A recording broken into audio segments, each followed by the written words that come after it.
From the Renaissance era, Leonardo da Vinci's masterpieces, like the Mona Lisa, revolutionized portrait art through exploration of human expression. During the Baroque period, Caravaggio emerged with dramatic use of light and shadow, capturing intense, emotive scenes that bewildered viewers. The 19th century showcased Vincent van Gogh's vivid works, including Starry Night, which used bold colors and emotive brushstrokes. In the modern era, Frida Kahlo's evocative self-portraits challenged norms and conveyed a powerful personal and cultural narrative. Art, design, and the visionary concepts of prolific artists. Let us delve into the lives of those who brought vibrancy to the canvas of creativity.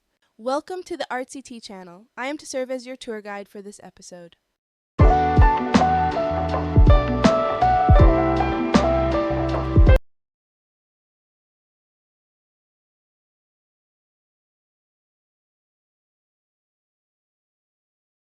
Born in 1848 in Paris, Gauguin didn't start out with a paintbrush in hand. He was a sailor, then a successful stockbroker with a wife and 5 children, but the pull of art was too strong. By the early 1880s, after the financial crash, he left it all behind, family, career, comfort, to pursue painting full-time. Bold move? Absolutely. Reckless? Maybe.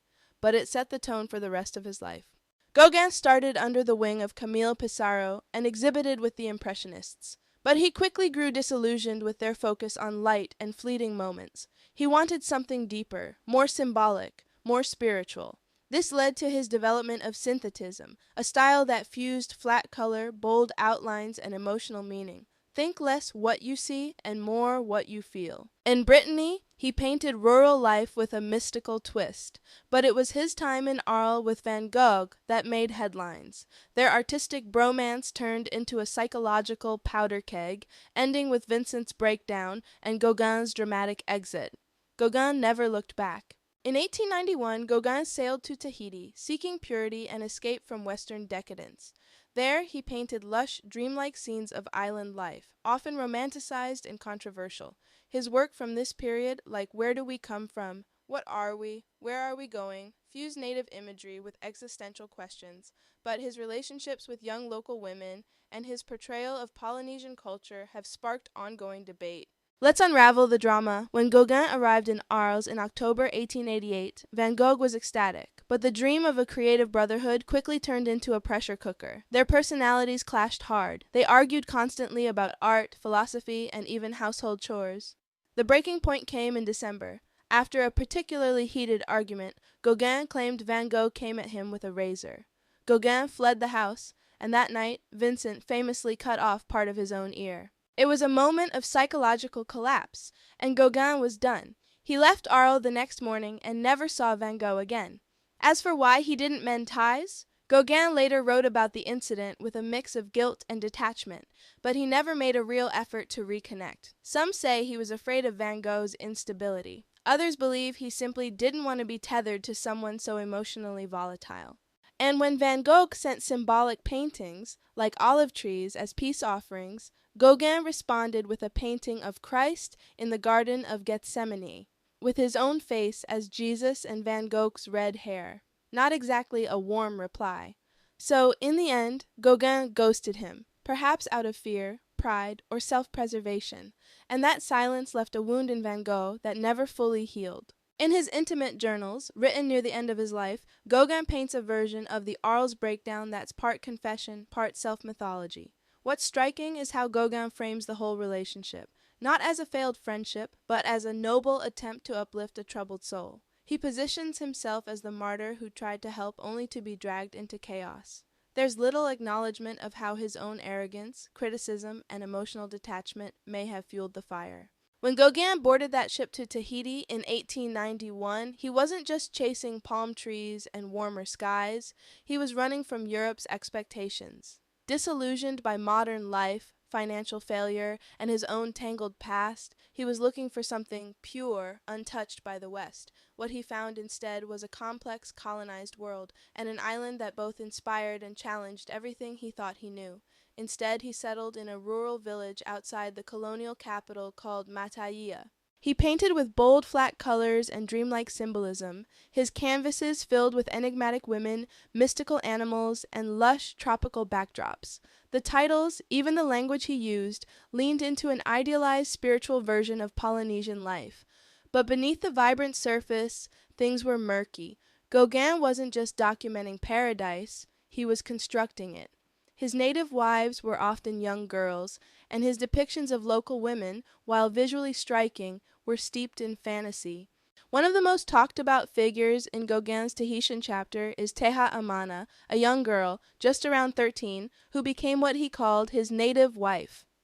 That alone says so much about the imbalance of power in their relationship. Gauguin wrote about her in dreamy, poetic terms in his journal, Noa Noa, painting her as this delicate, mystical figure.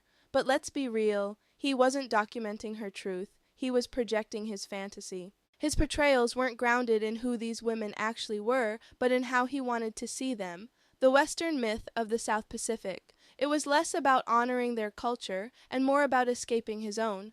And while the paintings are undeniably striking, you can't separate the art from the reality. A man much older, crafting stories and visuals that glossed over the humanity of the people he claimed to admire.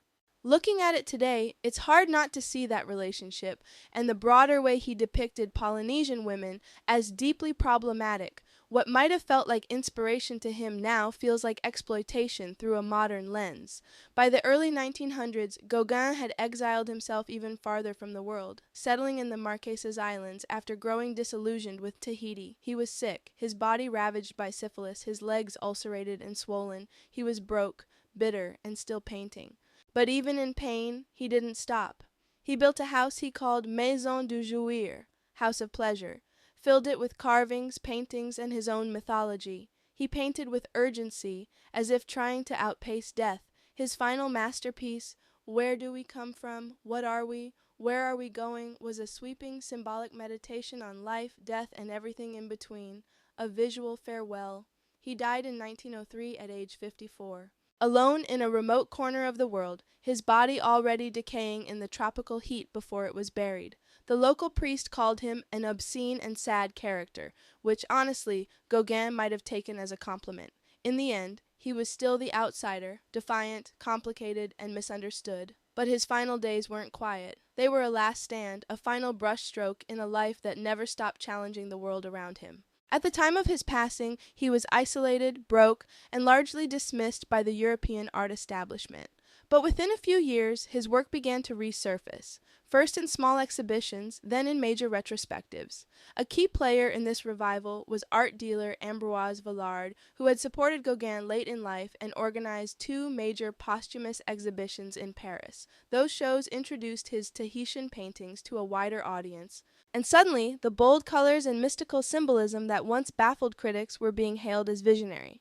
By the 1910s and 1920s, Gauguin's influence was everywhere. Artists like Picasso, Matisse, and the German Expressionists devoured his use of color, form, and emotional depth. His rejection of realism and embrace of the primitive, however problematic that lens may be, helped fuel entire movements, Fauvism, symbolism, and even early modernism.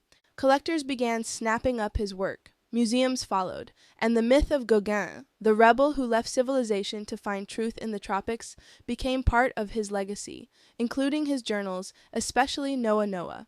Today, Gauguin is both celebrated and scrutinized. His art is revered for its innovation, but his life, especially his relationships in Polynesia, is viewed through a more critical lens. Still, there's no denying it. The world caught up to his genius, and then some.